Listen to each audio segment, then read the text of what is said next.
It's Wednesday, January 27th, and this is CT Pulse on the HAN Network. I'm Kate Czaplinski with my co-host Josh Fisher.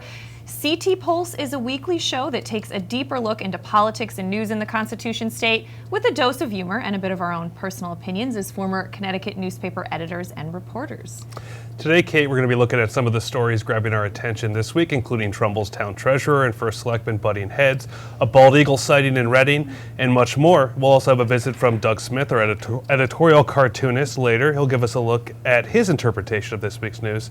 And we're excited that after last week, we asked him to bring in some of his rejected cartoons, some that were too edgy for some of our editors. We're going to take a look at some of those, too. All right, that's coming up later. But first, we welcome our guest this week, State Representative John Shaban, who is in his third term representing the 135th General Assembly District, which consists of Easton, Reading, and Weston.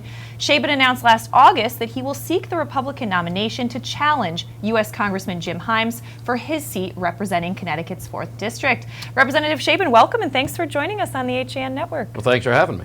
All right, well, let's get down to it. I know we want to talk some state issues. There's a lot going on. There is. You wrote a column last week for some of our papers about GE. Yep. It's losing. Why don't you, maybe in some broad strokes, tell us, we had last week on Senator Blumenthal, who talked about this, not as in-depthly. I know that this has been a big issue for Republicans in the state.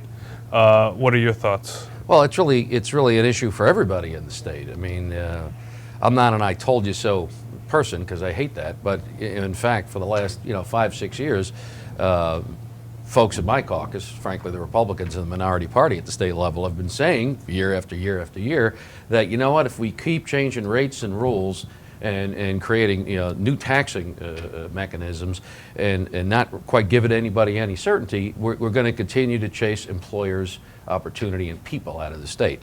And that's been going on with companies large and small, and it's just now picking up speed.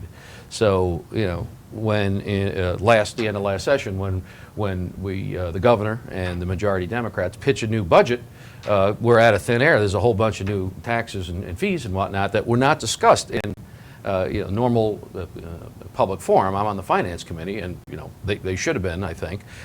It rightfully upset a number of employers, including, of course, GE, who said in June this continued alteration of taxes and fees and constant death by 1,000 cuts is going to chase us out of here. You got to do something about it. It was sort of the last flare before they said, this continues, we're out of here.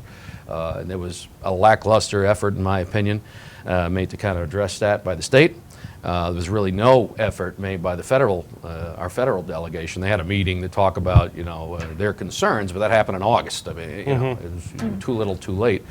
And off they go, and and so people now are trying to back and fill and come up with an opinion. Well, it really wasn't taxes and regulatory. It was they want to be closer to certain people up in Massachusetts. Well, okay, but guess what? What they said, what the CEO and others said, was this continued change in the tax and regulatory structure in the state of Connecticut, year after year after year, is going to push us out. So the fact that happened. And that's the fact that what they said, you can put as much spin on it as you want. I'm going to take them at their word. Right. I'm going to, that was the primary driver. Whether or not there's more folks up in Boston that are sympathetic to their business model, great. But guess what? In 2015, 16, 17, the folks in Boston could be at your laptop, by a click of a button. Right. It's not like you need to be there anymore, like you did 40, 50 years ago. So here we are. More employers, more population leaving the state. Well, we've really seen since GE moved to Connecticut 5 decades ago. Right. There was no income tax here, and Connecticut really did a great job of drawing in businesses for that as example, because it was a great thing for their employees. Right. To not face that income tax. Our taxes here are less than they are in New York or New Jersey.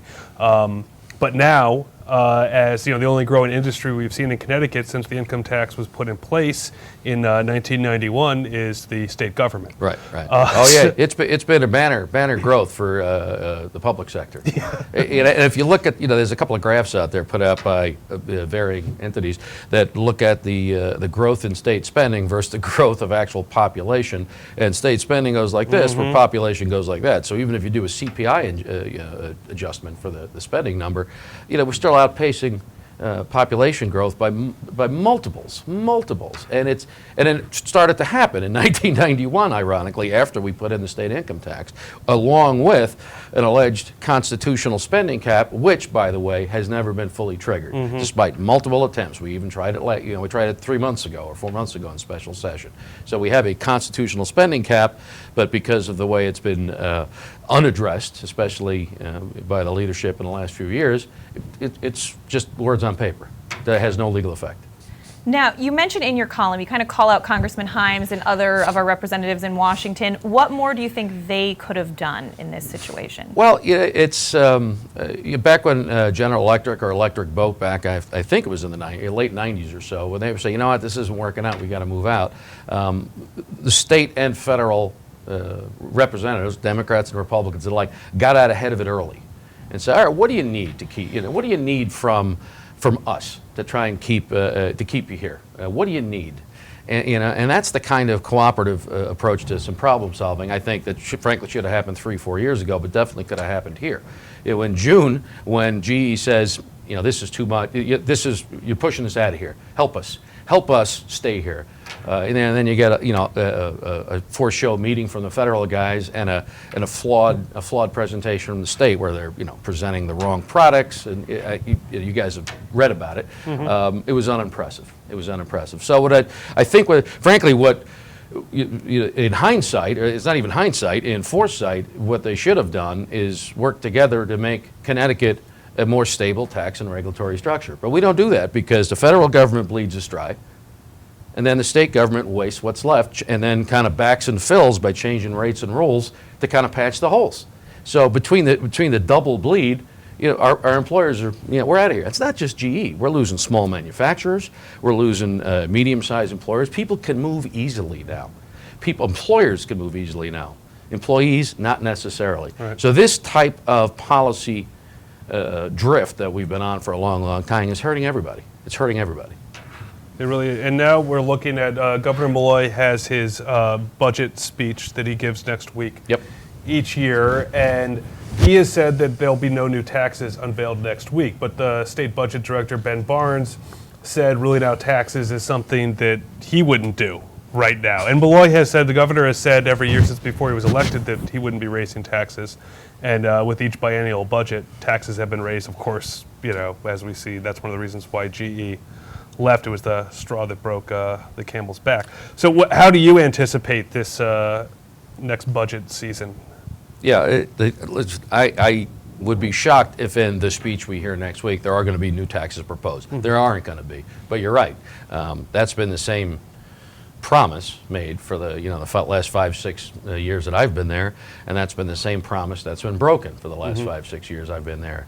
Whether you call them fees, whether you call them taxes, whether you call them extensions of certain credit or lack of credits or surcharges, year after year after year, we raise taxes. We've raised in, 2012 or the 2010 budget actually, we had the state's largest tax increase. Right after the same kind of speech. We're not going to raise taxes. What happened 6 months later? Right, largest tax increase in state history. Malloy ran on a campaign saying he wasn't going to raise taxes. That's right. And so let's say you give him the benefit of the doubt. And I criticized the governor, among other people to do too on this issue, because there's a lot of laudable policies that the governor, in fact, has pushed. But if we can't pay for them, again, they're just words on paper.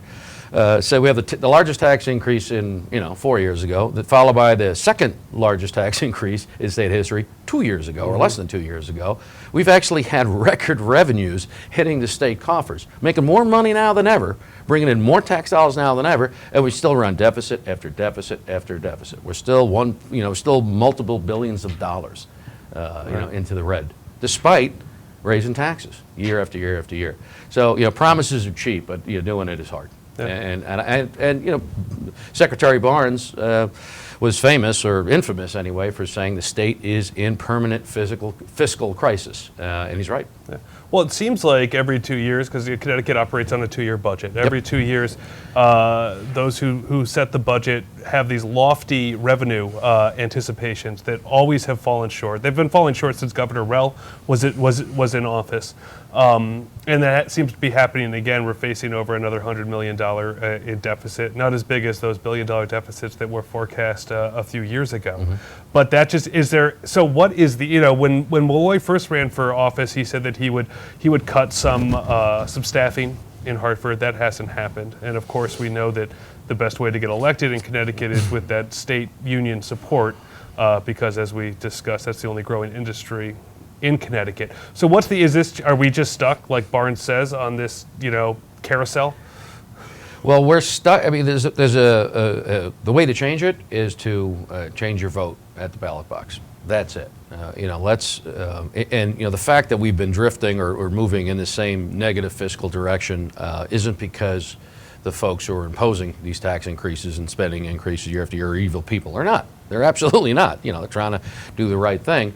But their approach to problems is grow the government and we'll solve all the problems, as opposed to promote the private sector and let more folks solve more problems by themselves through, in the private sector. And then where you can, based on the growth in the private sector, the funding to the government can help promote the policies that we want.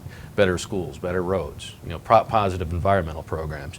But since we've got it backwards, our bad fiscal policy has been gutting good public policy for years. And you're right, our revenues are down again and again. I mean, we actually moved a couple years ago. The projected revenue estimates used to be in October.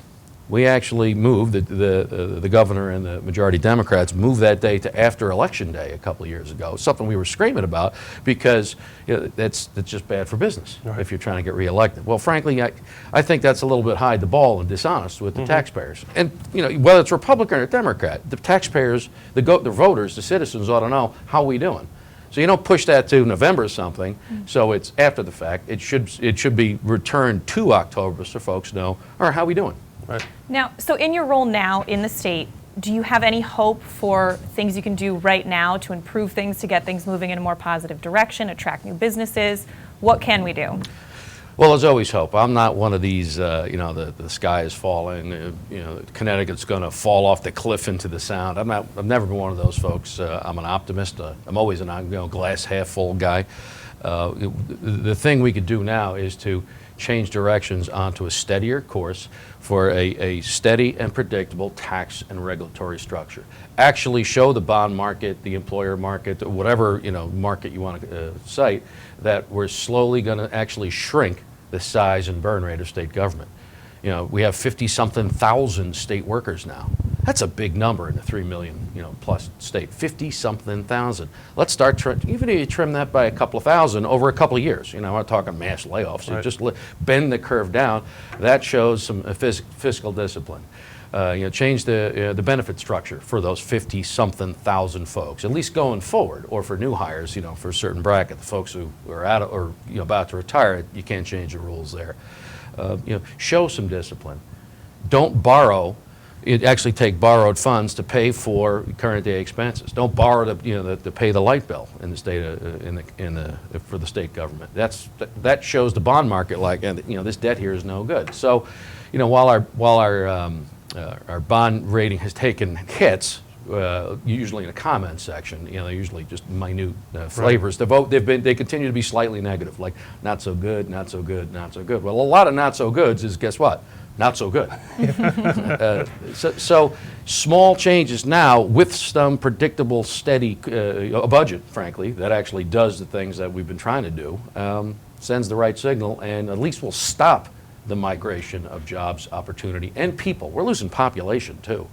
Can stop it. Mm. Well, we're going to take a break right now, but when we come back, we'll talk more with Representative Shaban about how you might want to change your vote here in Connecticut and other things that could change. We'll be back. You're watching CT Pulse on HAN Network.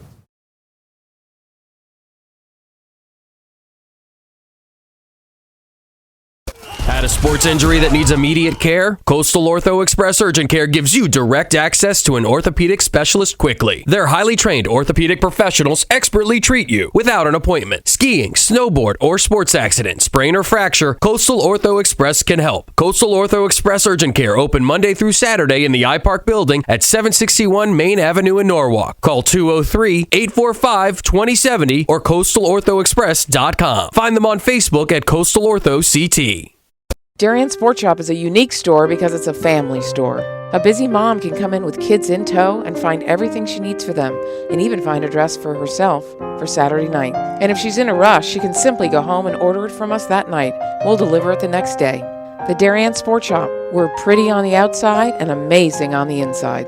Conveniently located with free and easy parking at 1127 Post Road, Darien, Connecticut. Or shop us online at dariensport.com. It's the new year. The to-do list is long and it's easy to feel pulled in many directions at once. Your professional, personal shoppers at Walter Stewart's are ready to check groceries off your list by shopping for you. Save extra time this year and spend it doing more important things. Great food and wine delivered to your home with the same-day service. Shop Stewart's online at stewartsmarket.com. While there's still a bite out on the water, most anglers have decided to stow the gear for the winter. Just because Mother Nature isn't cooperating doesn't mean you can't see the latest models of all your favorite gear. With 2 convenient locations, it couldn't be easier to get your fix of summer. Boater, beach bum, fisherman, or simply love the New England coast, this is a unique place to shop. The Dock Shop, 51 Tokenique Road, Darien, 609 Riverside Avenue, Westport, or on the web, dockshop.com. Hi, I'm Rob Adams with my good friend Donald Eng, and we're the home team for Nutmeg Sports, Monday through Wednesday at 2 o'clock right here on the HAN Network. We are the place for all things Connecticut sports, so come hang out with us on Nutmeg Sports. Don? They don't call him the best color man in the game for nothing. Nutmeg Sports, 2 o'clock, Monday through Wednesday right here on the HAN Network. We're back on CT Pulse on the HAN Network. I'm Kate Czaplinski with my co-host Josh Fisher. We're talking with our guest today, State Representative John Shaban, who has thrown his hat in the ring seeking the Republican nomination to challenge Congressman Jim Himes. And we want to get a little bit into that now, Representative Shaban. When you spoke to the Reading Pilot after you announced, you called yourself a tree-hugging Republican. And the Connecticut Mirror, when talking about that potential race, said it was kind of a clash of the moderates. Right. Do you agree with that? Well, you know, I hate labels. It's funny when I was speaking to the folks at, I think it was the Pilot, you're right. I said, people have called me a tree-hugging Republican. It's kind of funny. It almost rhymes, you know. It's kind of funny. Tree-hugging Republican. Yeah, you know, I went to law school. I have an environmental law degree. It's one of the reasons I went to law school, and the law school that I went to that specializes in environmental law. So when I got out longer than I care to mention ago, you know, I went to work for some major firms, and in my practice sort of migrated away from environmental law. But now that I'm you know, the head House Republican on the Environment Committee for the last 4 or 5 years, it's great that I kind of has migrated back. You know, the moderate label, you know, one person's moderate is the other person's conservative is the other person's liberal. I'm not a real big fan of labels because you know, while it's easier for people to kind of stick you in a box or a silo, it makes it allows people who don't care to do the mental work to figure out who's this person, what they're about, to kind of make judgments before they know what they're talking about. So, you know, do I fit the category of a moderate? Yeah, I probably do. But at the same point, one of the reasons I'm running for Congress is my belief that we've been bleeding authority and dollars to D.C. Expressly in violation to the construct of our Constitution. Whether you call it 10th Amendment, whether you call it federalism, whether you call it whatever. It's, you know, the federal government has a limited role in what it can and should and must do pursuant to our constitutional construct. And year after year, decade after decade, we've kind of bled money and authority away from the states, and especially Connecticut, to pay for local things. So, you know, we'll send $1 down, get, 70 cents back on the dollar, along with an instruction book on how to spend our own money. And it's for things like schools, for things like, police equipment. It's for things that the state government can do and should do on its own. especially when you're a state like Connecticut, where you're a donor state. You know, we're among the, we give almost the most, get back almost the least, and then we wonder why we keep coming up with programs that are broke or broken. We've got failing schools in this district. That's insane. This is one of the wealthiest districts in the United States, and we've actually got failing schools, by certain metrics. And we're up in Hartford actually trying to fix things, Republicans and Democrats alike, but we keep running short on money. Whether it's mental health initiatives, whether it's school initiatives, whether it's the acquisition of open space, whether it is street lights and police equipment. It's amazing. We're trying to get our own money back and begging the feds, oh please, let me get half of my, or 70% of my own money back, and hopefully the rules you impose on me are such that we can do it. It's not the right way to run the business of state government, because the state government, frankly, is where those issues should be solved. Republican and Democrat, who cares? I mean, we work very well together, despite what some think, at solving most of the state issues. I mean, we vote together 80-something% of the time and get. What are some of those things that you guys, that Republicans and Democrats work well together in Hartford to get done? Well, I think probably the most important thing is education.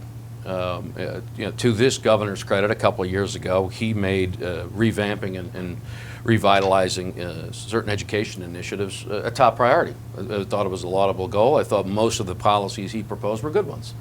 I'm happy. My district happens to be a high-performing district, but not all the districts around here are. Some of the districts here need more help, more resources, and more tools to be, to get people moving in the right direction. And frankly, that is the most important job of the state government and local government, is public education. That's job number one, and it's too important to let that authority and that funding ability to bleed away from the state and give it to somebody else, where you got a committee or a bureaucracy of people from different states. We didn't elect the folks on the education committee in the federal government. We didn't elect them, save maybe one or two folks. We elected everybody up in Hartford, and we can control that. So in education reform, I think we got along. I think we saw eye to eye on most things. On environmental programs, which I'm most involved with, we see eye to eye on most things. Some of the mental health initiatives that we actually passed in response to some tragedies and some needs, we see eye to eye. But so what are we doing now, though? We're actually defunding the mental health initiatives because we don't have the money. We're actually defunding certain tools in our courts and other programs for mental health or protect services because we don't have the money. And we're actually defunding certain initiatives on the education, whether it's early childhood reading or otherwise, because guess what? We don't have the money. So the combination of sending all your money away and then wasting what's left here that's where we differ. So, talk is cheap, but paying for this stuff isn't. So that's we'll agree on what direction we want to shoot in. We just have disagreed on how to pay for it. And guess what? We're not paying for it. Yeah. Now, Jim Himes ousted Chris Shays back in 2008. Since Right. then, he's easily won re-election. So what do you think might be different this time around? Has anything changed? Well, it's a different election. It's a different cycle. The state is in a different position. Frankly, we're in a worse position than we were, 8 years ago. And I'm a different candidate than the folks we've ran. One of the advantages or experiences I have that Jim doesn't have, and I like Jim. Frankly, I talked to him a couple of days ago on the phone. Is I actually understand the impact of what our federal government is doing and has done to the state, because I've been there. I started local town government on different boards and commissions. I've been elected now for, this is my sixth year up there. I've seen it. Jim went from, Goldman Sachs, straight to the federal government. Good for him. So his approach of send DC all the money and we'll help everyone figure it out. It treats Connecticut like it's a subsidiary of the federal government, when that is not what it is, both practically, constitutionally, and just common sense wise. No, we're not a subsidiary of the federal government. So our approach to solving problems is what differs us the most. And my ability or intention to communicate to folks about that's what it is. And Republicans do a horrible job. We come in and we talk about economics, and we got a Laffer curve and debt per capita, and people's eyes glaze over like, what are you talking about? Whereas I come in and I talk to folks about the ability to actually help solve your own problems. You'll solve more problems at the local level with the funding you have at the local level than any problem about trying to get a federal grant on the way back years later. And it's, whether it's being a guy from Brooklyn, a football coach, whatever, that communication skill or lack thereof, you talk to people like normal people because that's who I am. And I think that will be a difference because we're in a worse spot, and I think my approach is better. Now, it's been 10 years since Connecticut elected a Republican to either Congress, that was Chris Shays, or Right. to the governor's mansion, and that was Jody Rell in 06. This is a presidential year, which is often a harder year for Republicans, particularly in Connecticut, to win. Which presidential candidate on the Republican side do you think would give you the best chance? Well, it's hard to tell. I've always, and I've said this in public, I've always been sort of a fan of Chris Christie. Now, would he help me more than somebody else? I don't know. I don't know. Obviously some of the polls and dynamics that you see in this, especially the Republican side, but frankly the Democrats too, there seems to be a focus on candidates who are a little out of the the normal cycle. Right. Whether it's Mr. Sanders or Mr. Trump. I'm a little more policy and substance oriented, and it seems now the polling, to the extent you believe it, is enjoying a little more of the shtick Right. Before the policy. Yeah. And that could wane. I don't know. I don't know who will help me more. But I intend to help myself by doing exactly what I'm talking about. But I do think that someone like yourself or us who really follows this stuff day in, day out are into the policy and everything like that. But the average American or the average Connecticut resident isn't. Right. They see maybe one issue, a black and white issue. And I think in Connecticut, a lot of people view the Republicans as more of an anti-choice, anti-gay type organization, as opposed to in Connecticut, where I think most Republicans, like yourself, I don't want to put words into your mouth though, but are more fiscal conservatives, socially liberal type people. So how do you get that branding? It's like you're up against this terrible branding in Connecticut of the Republican Party. Yeah, well, that probably that bleeds over from other races outside of Connecticut. You're right. The way you get over it is you talk to folks. You get the word out. Whether you call this something conservative and this something moderate, forget about it. I'm John. It's John running. It's not John the purple party candidate who believes in this one issue. It's John running, and the main thing I believe in is limited and local government, fiscal sanity to pay for good public policy, and that when we are passing public policy, that the first thing and the first emphasis on it should see if we can promote work before growing the government to help folks. We need, want, and should have government programs to help folks, but at the same time, we shouldn't do that at the expense of cannibalizing the private sector, like we've been doing at the federal and state level. So, what does that make me? I'm a Catholic. I went to Catholic school down in Brooklyn, so I was chased by nuns for varying offenses as a child. But I don't believe that. I don't believe that the government has any role in people's private choices, nor do I believe that I should be imposing my views on other people. So I'm not looking to change the law on any of that stuff. Right. So whatever the branding is, you just got to tell people who you are. Who you are, and that goes back to one of your earlier questions, because people try and stick you in a silo. Oh, you're a this, and that, as opposed to a this, and that. No, I'm John. Yeah. I'm John. I want to keep the money and the authority here so we can solve our own problems. But that's also a lot easier to do when there's not a presidential candidate at the top of the ticket.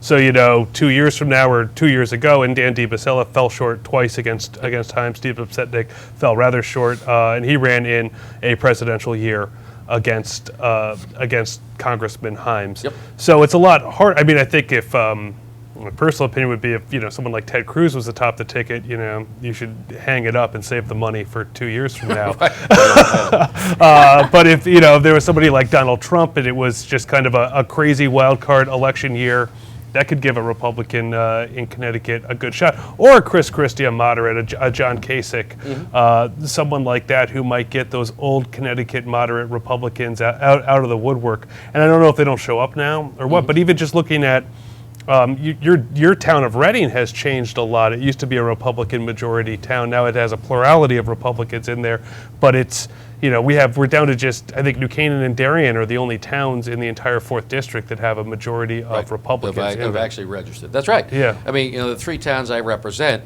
2 of which have had,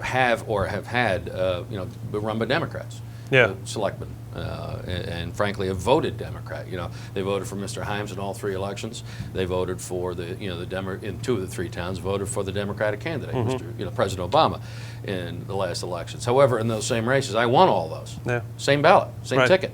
So what you see is that people actually, when you speak to people like a normal person, they actually say, all right, they vote candidate. Right. The largest swath of voters, and I think rightfully so, or consider themselves independent or unaffiliated. And that's good. That's Right. good. We shouldn't, it shouldn't be a hard line. I am in the purple party, so I will vote at all costs for the purple candidate. It helps kind of set your compass sometimes to know, what party people are in. To get you to start your examination, your discussion. But you're right. It's a presidential year, but it's a different presidential year because whether you love or hate the current president, there's no denying that he is and was a charismatic candidate who energized a lot of people from all walks of life to come out and support his ticket, and he was excellent at that, and good for him. But he's not there anymore. Right. Interesting. Well, Representative Shaban, thanks so much for talking with us today. You obviously have a lot of people you have to meet and talk to in the coming months. That's right. Well, I appreciate it. Any help you can give me doing that? All right. Well, thanks so much for joining us. We're going to take a break. When we come back, we're going to tell you some of the stories we're following this week and bring on our editorial cartoonist, Doug Smith, to show us his interpretation of this week's news. That's coming up on CT Pulse after this.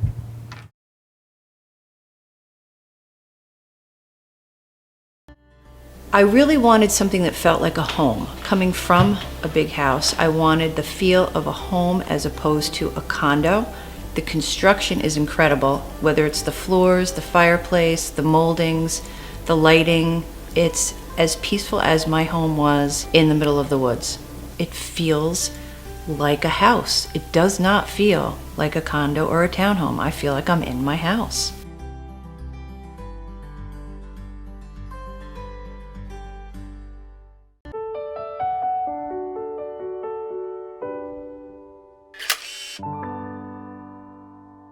Find over 1,000 special stories at Hospital for Special Surgery. Go to hss.edu/backinthegame. I was jogging 5 months after my cartilage tear. Skiing a year after hip surgery. And playing grandma 4 weeks after hip replacement. One special hospital, 1,000 special stories. See Connecticut patients at hss.edu/CT.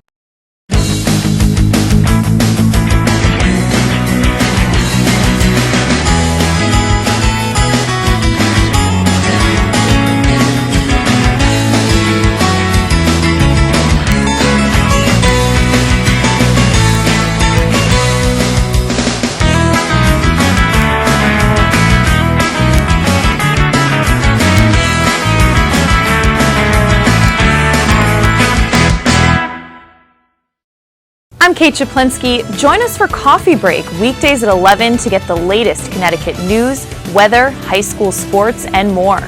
News doesn't get any more local than on Coffee Break on the HAN network. You are watching the HAN network, and you're not alone. Nearly 500,000 viewers enjoyed our broadcasts in the first 5 months. Advertise on the network that reaches Fairfield County, Connecticut's most engaged audience. Contact Jessica Murrin, Advertising Director, at 203-273-7312 or email jessica@han.network. You are watching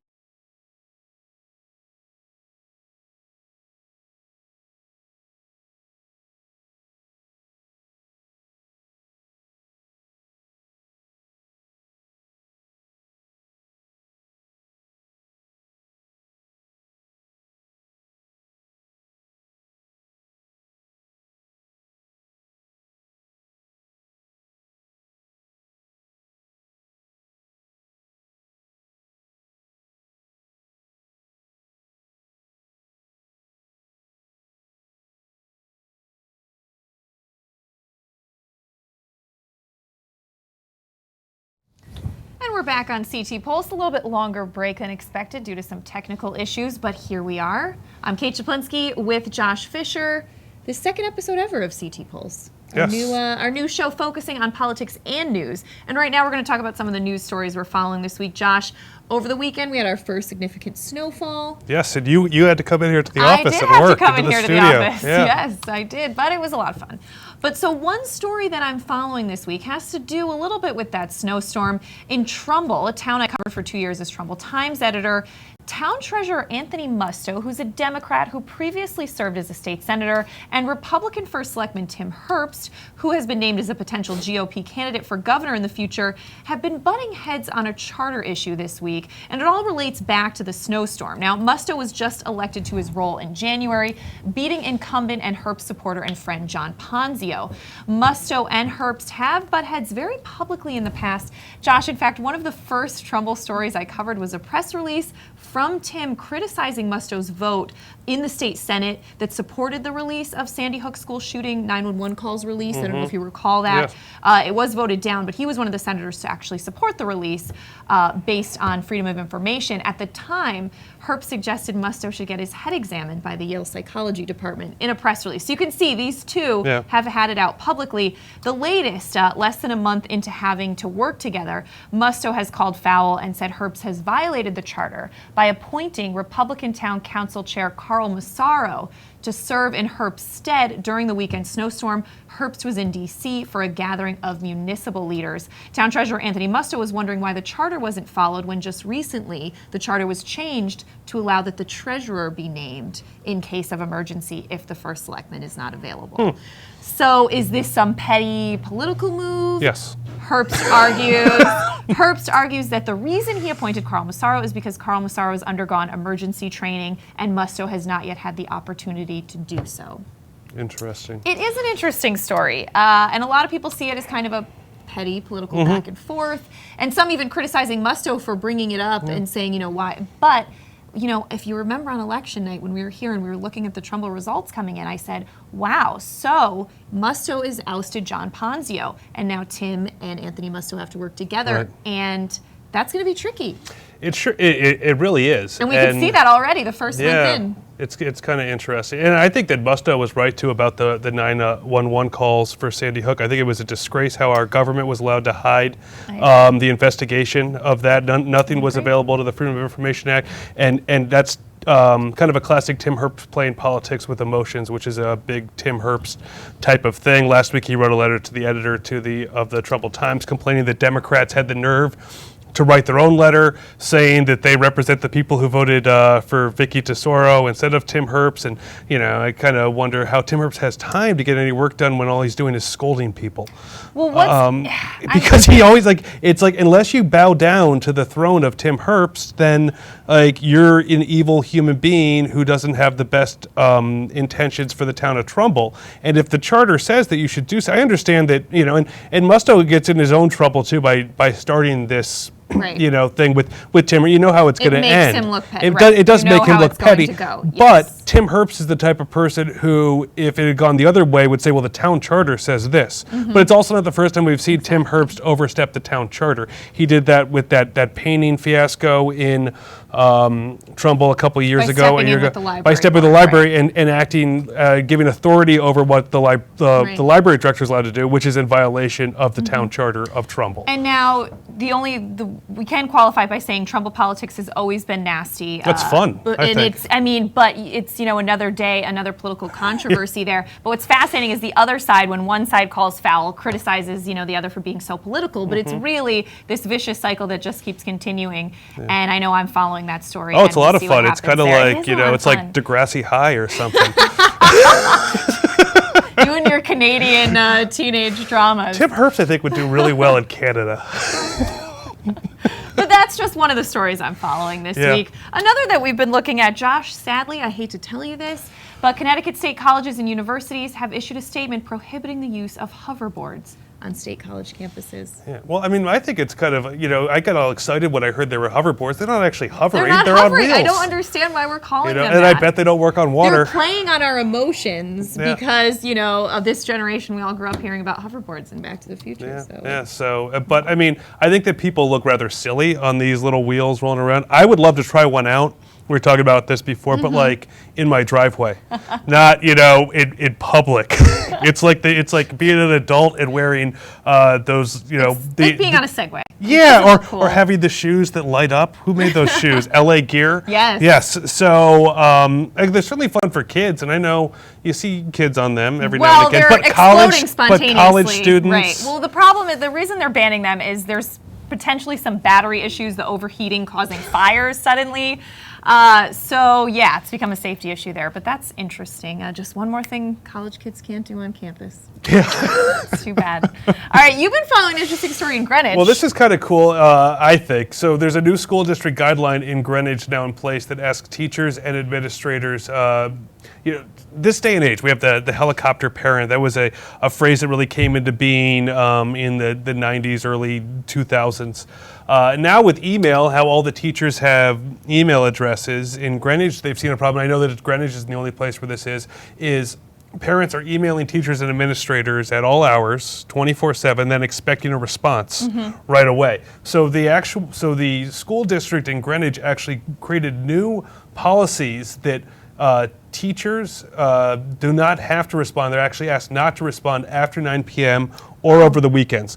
So the teachers actually get some time off from responding. And of course, and that's kind of a weird thing that we deal with this in our job too. Right. You get an email at 10 o'clock at night about something that obviously can wait until the next day, but you feel this urge that you have to respond to it, otherwise you're slacking or you're not a good worker, or if you're not a good teacher. But there is, I'm a big fan of business hours. Right. I mean, I sometimes 9 o'clock's totally my cutoff time. I usually will not agree. respond to an email after that because then it's like, might look a little strange. Yeah, it's it depends on what it is. Sometimes certainly it's. But I think that too is you should be able to say you're a night owl and you think of something, you write an email out at night. You should be allowed to send that email, but you shouldn't be expecting a response until business hours begin. Now it says it's after 9 p.m. I don't know what time of the morning that they have to respond by.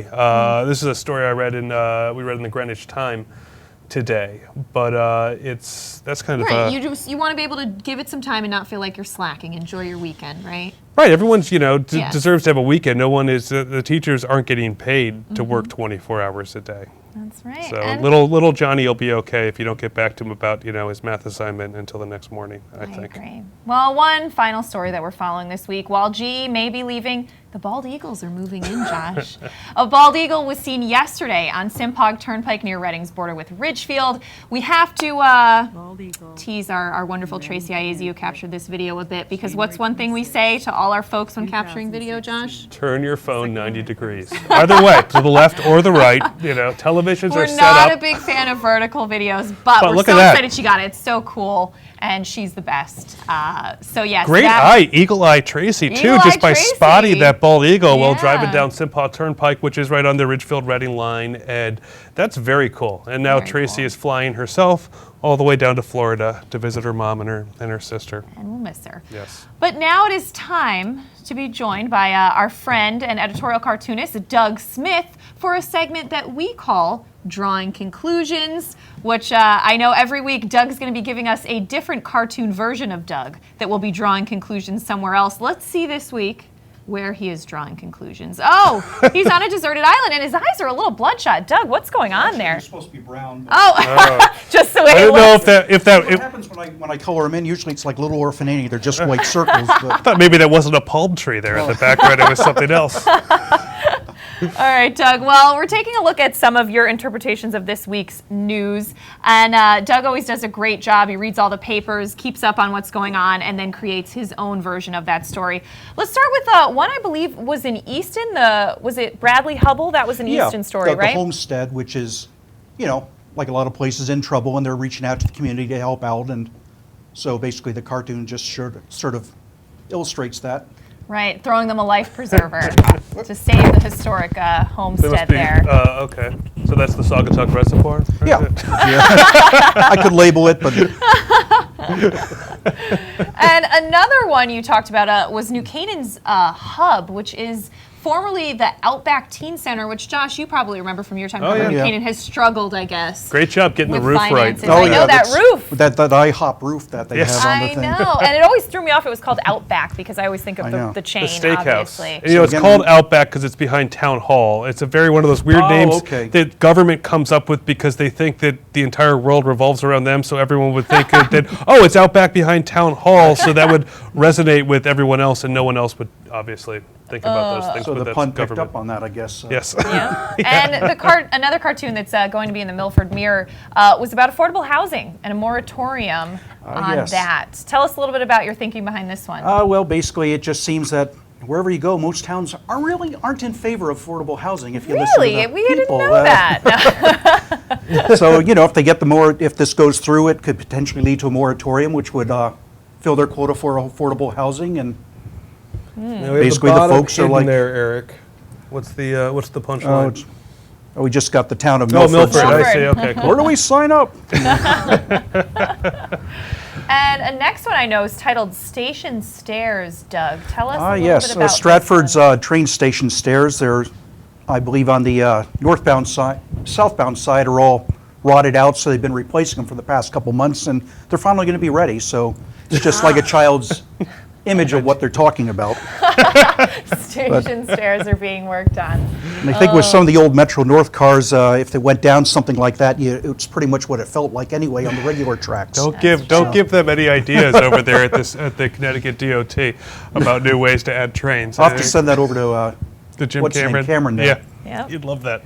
Well, let's take a look at your Toasty Trumbull cartoon this week, Doug. Tell us a little bit about what's going on with this one. Just the schools are always looking for some ways to heat the place a lot cheaper. So maybe we can't find it. There it is. There it is.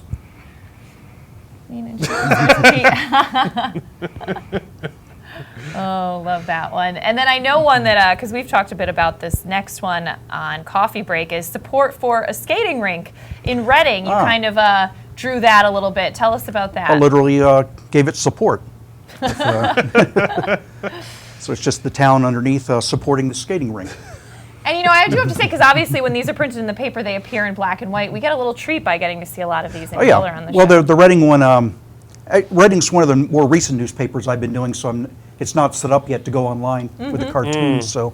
Right. Yes, that's the thing too. So when you read your paper at home, and you can see the color version, and every now and again we get some nice ads, and we're able to have color on page 4 for those ads. As long as I remember to separate the black plate in just 4 colors, and it doesn't get all muddied. Now, what I even like is you sometimes write cartoons based on some of our columnists, and I know there was an etiquette cartoon that I was trying to figure out. Tell us a little bit about that. What was it this week? There it is. Oh no, that's the etiquette column. That's just we're all used to it when we go into supermarkets. Yes. We're accosted by. Yes, and you feel so guilty. I know, right? But some people just get downright fed up with it, and that was sort of my impression of it. It's like when you walk in and they're like, oh, maybe they'll get you on the way out, and then you kind of avert your eyes on the way out. You go out a different door. You go out a different door, especially when it's those cute little Girl Scouts. I know, you've already going out ordered the a bunch of employee Girl entrance Scout or cookies. something. Hey, where are you going? So if you're not buying Girl Scout cookies from Elizabeth Ang, who are you buying Girl Scout Exactly. cookies from? What are you doing with your life?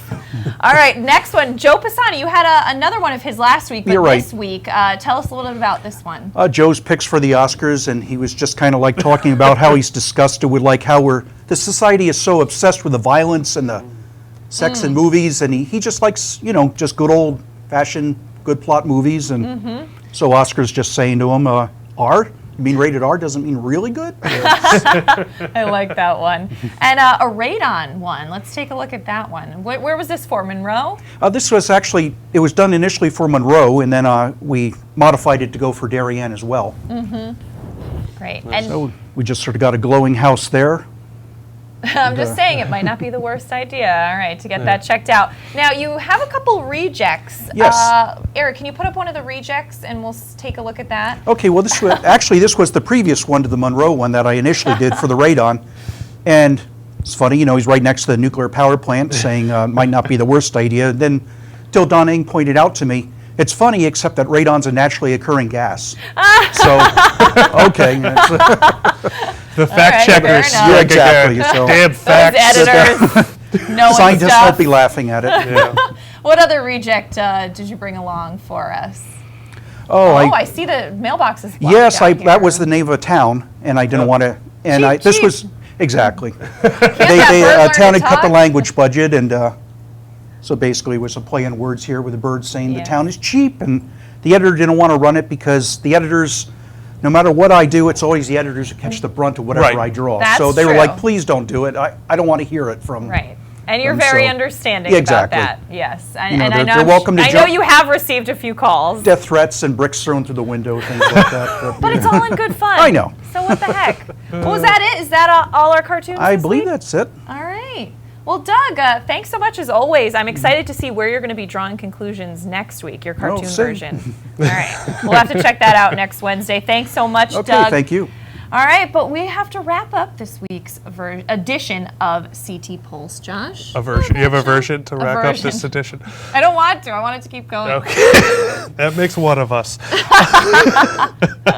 No, thank you for Representative John Shaban for joining us, and of course to our own Doug Smith. And we're looking forward to next week. We'll be talking about some more Connecticut issues, checking the pulse of the state. And of course, later on today, we have Nutmeg Sports coming up at 2, and live high school wrestling, number 1 in the state, Danbury, against number 3 in the state, Fairfield Ward. That's going to be live in HD at 5 p.m. on HAN.network. Great, and people can watch the show on demand later, right? That's right. All right, cool. Well, that's going to do it for this week's CT Pulse. We'll see you next Wednesday at 12:30.